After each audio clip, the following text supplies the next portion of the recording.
नमस्कार. सरकारी कर्मचारी या यूट्यूब चॅनलमध्ये आपलं खूप खूप स्वागत आहे.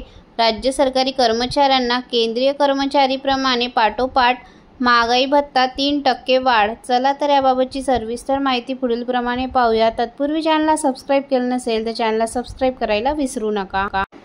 केंद्र सरकारने केंद्रीय कर्मचारी तसेच पेन्शनधारकांना दिवाळी सणाचे औचित्य साधून 3% DA वाढ माहे-जुलै 2025 पासून DA फरकासह लागू केली.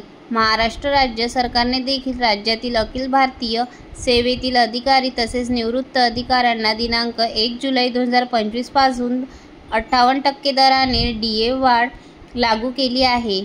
त्याबाबत अधिकृत शासन निर्णय देखील निर्गमित करण्यात आलेले आहे. परंतु राज्यातील राज्य शासन सेवेतील अधिकारी कर्मचारी तसेच पेन्शनधारकांना केंद्राप्रमाणे DA वाढ अद्याप लागू करण्यात आलेली नाही. राज्यामध्ये सध्या स्थानिक स्वराज्य संस्थांच्या निवडणुका सुरू झाल्या आहेत. निवडणुका आयोगामार्फत राज्यात आचारसंहिता देखील लागू केल्याने राज्य कर्मचारी व पेन्शनधारकांना DA वाढीसाठी अजून 1 महिन्याची प्रतीक्षा करावी लागणार आहे. राज्यात माहे-डिसेंबर महिन्याच्या अखेरपर्यंत निवडणूक कार्यक्रम असेल. यामुळे DA वाढीचा निर्णय हा डिसेंबर महिन्याच्या अखेरीस निर्गमित होऊ शकेल.